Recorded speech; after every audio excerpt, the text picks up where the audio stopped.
Hello students, आज हम देखेंगे कोऑर्डिनेशन कंपाउंड्स।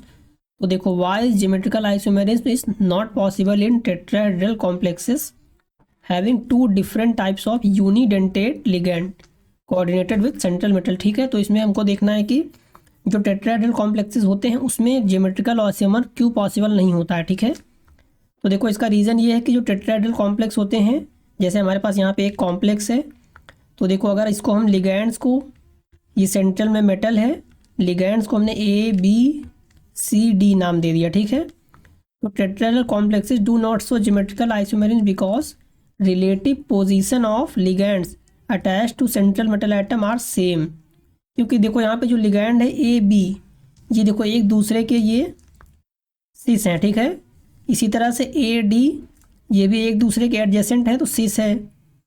सी और डी देखो यहाँ पे एडजेसेंट है तो सिस है, और बी और सी एडजेसेंट है तो सिस है। ठीक है, अब हम लोग देखेंगे ए सी और बी डी को।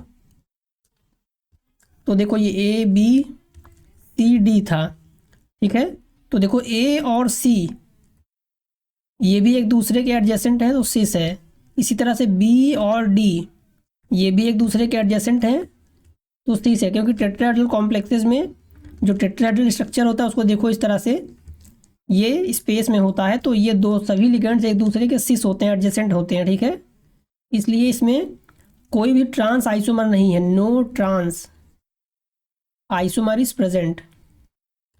ठीक है, और हम लोगों ने पढ़ा था कि सिस और ट्रांस होगा तभी ज्योमेट्रिकल आइसोमर होंगे। ठीक है, तो जब कोई ट्रांस आइसोमर है ही नहीं, सिर्फ सिस है, तो इसलिए ज्योमेट्रिकल आइसोमर पॉसिबल नहीं होता है टेट्राहेड्रल कॉम्प्लेक्सेस में। समझ में आया? इसलिए देखो यहाँ पे लिखा है ना, और the central metal item are same, relative position are same. ठीक है, जो सभी रिलेटिव पोजीशन है वो सिस हैं, कोई भी ट्रांस पोजीशन नहीं है, no trans position is present. ठीक है, इसलिए इसमें कभी भी ज्योमेट्रिकल आइसोमर नहीं होता क्योंकि इसमें ट्रांस आइसोमर नहीं है, नो ट्रांस पॉसिबल। ठीक है, समझ में आ गया?